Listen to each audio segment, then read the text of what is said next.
In this article, we will discuss about various provisions of RTI Act 2005. The RTI Right to Information Act was introduced with the objective of enhancing transparency and empowering citizens by granting them access to government-held information. India में 2005 में RTI act पास किया गया। इस act का जो main objective था वो transparency को एनहांस करना था एंड इंडियन सिटीजन्स को गवर्नमेंट हेल्ड इंफॉर्मेशन तक एक्सेस करने के लिए एम्पावर करना था। इट मीन्स इस एक्ट के बनने के बाद पब्लिक को यह राइट मिल गया कि वो गवर्नमेंट हेल्ड इंफॉर्मेशन सीख कर सकते हैं। It was pursued as an instrument to uphold democratic principles by ensuring accountability and reducing corruption. जिस टाइम पर ये एक्ट इंडिया के अंदर इम्प्लीमेंट किया गया था उस टाइम पर ये परस्यूड किया जा रहा था कि इंडिया के अंदर डेमोक्रेटिक प्रिंसिपल्स को अपहेल्ड करने के लिए एक इम्पोर्टेंट इंस्ट्रूमेंट के तौर पर वर्क कर सकता है, बिकॉज इसके थ्रू अकाउंटेबिलिटी इंश्योर की जा सकती थी गवर्नमेंट ऑफिसल्स का एंड करप्शन इसके थ्रू रिड्यूस किया जा सकता था। However, despite its initial promise, the act has facing numerous challenges which are diminishing its impact. Initial promise जो इस एक्ट को लेकर किए गए थे, करंट में वो प्रॉमिस अब चैलेंज फेस कर रहे हैं बिकॉज इसका इम्पैक्ट अब डिमिनिश होता जा रहा है रिसेंट कुछ ईयर्स में। Therefore, it is very important to examine the trajectory of the RDI Act, the various systematic issues that have weakened its implementation, and legal interpretations that have further restricted citizens' access to information. यही वजह है कि India में because RTI act का जो impact है वो diminish होता जा रहा है। इंडिया में अब इस एक्ट से रिलेटेड जो भी ट्रेजेक्ट्री है उसको एग्जामिन करना होगा, साथ ही इसके इम्प्लीमेंटेशन को वीकन करने वाले वेरियस सिस्टमेटिक इश्यूज को एग्जामिन करना होगा एंड कौन कौन से लीगल इंटरप्रिटेशन है जिसने सिटीजन के एक्सेस को इंफॉर्मेशन तक एक्सेस करने के लिए उसको रेस्ट्रिक्ट किया है। Why were initial promise of what were initial promise of RDI Act? RDI Act के initial promise क्या क्या थे? Initially, RDI Act was seen as a landmark piece of the legislation that recognized citizens as the true ruler of the nation. Initially RTI act जब पास किया गया था उस time पर ये एक लैंडमार्क पीस ऑफ लेजिस्लेशन के तौर पर इसको सीन किया गया था बिकॉज यहाँ पर सिटीजन्स को नेशन का ट्रू रूलर के तौर पर रिकॉग्नाइज किया गया by giving the fundamental right to information. RDI Act provide an effective tool for public oversight which allow people to monitor the functioning of the government. Because RTI एक fundamental right के तौर पर citizens के लिए given किया गया है और इस तरह से पब्लिक ऑफिशियल्स के ऊपर एक पब्लिक ओवरसाइट के टूल के रूप में इसको देखा गया और गवर्नमेंट की जितने भी फंक्शनिंग हैं उसका पीपल को मॉनिटर करने का राइट दिया गया। This empowerment to public was expected to curb corruption and arbitrariness, and it would lead to a more transparent and accountable administration. जिस तरह से पब्लिक के लिए आरटीआई एक्ट के थ्रू एम्पावरमेंट किया गया सो दैट वो करप्शन एंड आर्बिट्रेरीनेस को कर्ब कर सकें,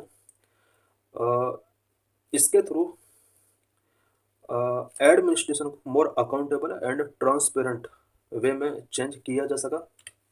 The law was welcomed as one of the best transparency law in the world, offering a legal framework for citizens to seek information with respect and dignity.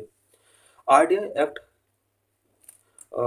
का India के अंदर 2005 में welcome किया गया because ये वर्ल्ड का best transparency law है India के अंदर और इसके अंदर सिटीजन्स को रिस्पेक्ट के साथ एंड डिग्निटी के साथ इंफॉर्मेशन सीख करने का यहाँ पर एक लीगल फ्रेमवर्क प्रोवाइड किया गया।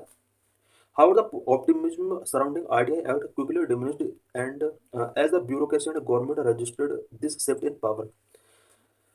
RTI Act के सराउंडिंग जो ऑप्टिमिज्म है वो क्विकली डिमिनिश्ड हुए बिकॉज ब्यूरोक्रेसी एंड गवर्नमेंट ने हमेशा आरटीआई के प्रोविजन का रेस्ट्रिक्ट किया है। इट मीन्स गवर्नमेंट और ब्यूरोक्रेसी नहीं चाहता कि आरटीआई को फुल्ली तरीके से इम्प्लीमेंट किया जाए। About right to information act 2005 RTI से रिलेटेड कुछ पॉइंट्स हम यहाँ पर डिस्कस करेंगे। RTI derived from the fundamental right to freedom of speech and expression under article 19 of the constitution. Under article 19 of the constitution जिसके अंदर freedom of speech and expression का right मिला हुआ है, वहाँ से इस एक्ट को ड्राइव किया गया है की provisions of RTI act include, इसके अंदर क्या क्या प्रोविजंस किए गए हैं।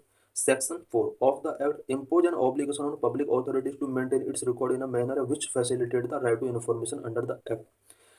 आरटीआई एक्ट सेक्शन 4 के अंदर प्रोविजन किया गया है कि जो भी पब्लिक अथॉरिटीज होंगी वो अपना जो भी वर्किंग है या जो भी फंक्शनिंग है उससे रिलेटेड एक रिकॉर्ड मेंटेन करके रखें, so that RTI information provide की जा सके। Section 6 of the Act entitles a person to obtain any information under the Act to make a request in writing to the central or state public information officer. Section 6 of RTI persons को ये right देता है कि वो under this act कोई भी information सीख कर सकते हैं और इसके लिए वो सेंट्रल और स्टेट पब्लिक इंफॉर्मेशन ऑफिसर के पास रिटर्न में एक रिक्वेस्ट रेज कर सकते हैं। Section 7 of RTI Act require the public information officer to either provide the information or reject the request for any of the reason specified in sections 8 and 9 within 30 days of receipt of the request. Section 7 के अंदर provision किया गया है कि जो भी public information officer होगा वो 30 डेज के अंदर रिक्वेस्ट से रिलेटेड उसका रिप्लाई देगा। इन्फॉर्मेशन को रिजेक्ट करना है या फिर इन्फॉर्मेशन प्रोवाइड करना है, इससे रिलेटेड जो भी डिसीजन लेना है पब्लिक इन्फॉर्मेशन ऑफिसर को 30 डेज के अंदर उसको ये डिसीजन लेना होगा। सेक्शन 7 के अंदर ये प्रोविजन किया गया है। Under section 19 if a person does not receive a reply with in 30 days from public information officer, he may prefer an appeal to an officer who is senior in the rank to the public information officer in that public authority. Section 19 के अंदर ये provision किया गया है अगर किसी person को 30 days के अंदर पब्लिक इन्फॉर्मेशन ऑफिसर से रिप्लाई नहीं मिलता है तो वो पब्लिक इन्फॉर्मेशन ऑफिसर के इक्विवेलेंट रैंक का जो सीनियर ऑफिसर होगा वहाँ अपील कर सकता है। Exemptions under the act, the information sought must not be related to personal detail, defence, national security. RTI act के अंदर ये प्रोविजन किया गया है कि सारी इन्फॉर्मेशन इस एक्ट के थ्रू पब्लिक सीख नहीं कर सकती, स्पेशली किसी पर्सन की पर्सनल डिटेल सीख नहीं कर सकती। डिफेंस और नेशनल सिक्योरिटी से रिलेटेड कोई भी इंफॉर्मेशन पब्लिक सीख नहीं कर सकती। Before the RTI Act, the disclosure of information in India was restricted by the Official Secret Act and some other special laws. RTI Act जब तक इंडिया के अंदर नहीं था, इंडिया के अंदर इंफॉर्मेशन का डिस्क्लोजर रेस्ट्रिक्ट किया हुआ था और इसके लिए official secret act and some other special law India के अंदर प्रिवेल थे। इन एक्ट के थ्रू इंडिया में किसी भी ऑफिस से रिलेटेड इंफॉर्मेशन का डिस्क्लोजर नहीं किया जा सकता था। तो RTI act related to many such law in country. India के अंदर जब से आरटीआई आया ये सभी लॉ यहाँ पर ख़त्म कर दिया गया और पब्लिक को यहाँ पर इंफॉर्मेशन सीख करने का राइट गिवन कर दिया गया है। Who is covered under the RTI, RTI के अंदर किस किस को कवर किया जा सकता है। The RTI act 2005 applies to the whole of India, whole of India में अप्लाई किया जा सकता है। All bodies which are constituted under the constitution और अंडर एनी लॉ और अंडर एनी गवर्नमेंट नोटिफिकेशन और all bodies including NGOs which are owned, controlled और substantially financed by government are covered. India के अंदर कोई भी बॉडी जो constitution के द्वारा इस्टेब्लिश की गई है या किसी लॉ के द्वारा इस्टेब्लिश की गई है या गवर्नमेंट ऑफ इंडिया के नोटिफिकेशन से इस्टेब्लिश की गई है, उस बॉडी के अंदर जितने भी मेंबर्स हैं या उसकी जो फंक्शनिंग है उसके ऊपर आरटीआई एक्ट इम्पोज किया जा सकता है।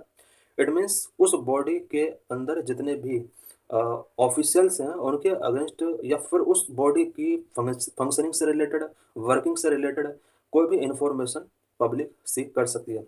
All bodies, including NGOs, which are owned, controlled or substantially financed by government are covered. All bodies, जिसमें NGO भी इंक्लूड है, जिन्हें गवर्नमेंट के द्वारा ओन किया गया है, कंट्रोल किया गया है, ये सब्सटेंशियली फाइनेंस किया गया है, उन बॉडीज के ऊपर भी आरटीआई एक्ट अप्लाई किया जा सकता है।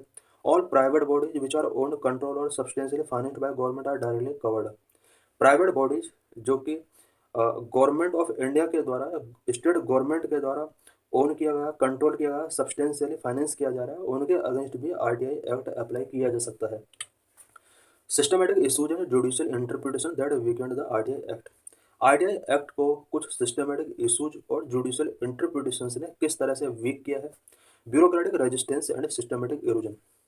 One of the earliest challenges to the RTI Act was the reluctance of government officers to quit control over information. RTI act के बिफोर जो सबसे पहला चैलेंज आया वो ये था कि जितने भी गवर्नमेंट ऑफिसर्स थे वो इंफॉर्मेशन से रिलेटेड उनके पास जो कंट्रोल हुआ करता था वो उसको क्विट नहीं करना चाहते थे। वो चाहते थे कि इन्फॉर्मेशन उन्हीं तक लिमिट रहे। बट अब इन्फॉर्मेशन का राइट पब्लिक को गिवन कर दिया गया है। गवर्नमेंट ऑफिशियल्स नहीं चाहते थे कि ऐसा हो। सबसे पहला प्रॉब्लम आरटीआई ने जो फेस किया वो यही था। इट मीन्स गवर्नमेंट ऑफिशियल्स इसके अगेंस्ट रहे हैं। RTI act effectively transfer power from public servant to citizens to government, so government attempted to weaken the law through amendments. Because RTI act ने पब्लिक सर्वेंट से citizens को power given किया है। यही वजह है कि गवर्नमेंट ने थ्रू वेरियस अमेंडमेंट्स इस एक्ट को वीकन करने की कोशिश की है। Most of the commissioners appointed were retired bureaucrats, many of whom viewed the position as post retirement sinecures rather than opportunity to uphold transparency. RTI के जितने भी कमिश्नर्स होते हैं जो भी अपॉइंट किए जाते हैं मेनली इसमें रिटायर्ड ब्यूरोक्रेट्स होते हैं। और इन्होंने इस इंस्टीट्यूशन को ट्रांसपेरेंसी लाने की जगह इसमें अपना अपॉर्चुनिटी देखा है। बिकॉज इसमें जितने भी कमिश्नर अपॉइंट किए जाते हैं वो पोस्ट रिटायरमेंट अपॉइंट किए जाते हैं। Their reluctance to impose penalties for non compliance weakened the act. Because non compliance के अगेंस्ट पेनल्टी इम्पोज करने का जो इस एक्ट के अंदर प्रोविजन है, रिटायर्ड कमिश्नर वो ऐसा नहीं करते हैं और इसमें कहीं ना कहीं वो रिलक्टेंस शो करते हैं। Delays in appointing commissioners lead to massive backlog, make RTI ineffective. Because commissioner का जो अपॉइंटिंग किया जाता है वो भी काफ़ी डिले के बाद किया जाता है और मैसिव बैकलॉग हो जाता है। इससे आरटीआई इनइफेक्टिव हो जाता है। The mandated 30 day period for providing information was often not adhere to. 30 day का जो टाइम पीरियड दिया गया है इन्फॉर्मेशन गिविंग करने के लिए, इसको भी फॉलो नहीं किया जा रहा है। Judicial interpretation restricting RTI, RTI को वीकेंड करने में कुछ जुडिशियल इंटरप्रिटेशन का भी रोल रहा है। The erosion of the RTI act continued with the supreme court decision in Girish Ramchandra Deshpande versus central information commissioner. Girish Ramchandra Deshpande versus central information commission 2012 में इससे रिलेटेड सुप्रीम कोर्ट का डिसीजन आया था। In this case the supreme court ruled that information about a public servant's disciplinary record and financial dealing was personal information and therefore exempt under section 8(1)(j। इस case में supreme court ने कहा कि public servant की disciplinary record and financial dealing से related information जो होगी वो पर्सनल इन्फॉर्मेशन होगी और इस तरह से सेक्शन 8 के अंडर इसको एग्जम्प्ट किया गया है। सुप्रीम कोर्ट ने जिस तरह से इसको पर्सनल इन्फॉर्मेशन कहा है, इससे पब्लिक अब किसी सर्वेंट की डिसिप्लिनरी रिकॉर्ड सीख नहीं कर सकेगा। फाइनेंशियल डीलिंग जो भी है उसको पब्लिक अब सीख नहीं कर सकते। इस तरह से इसको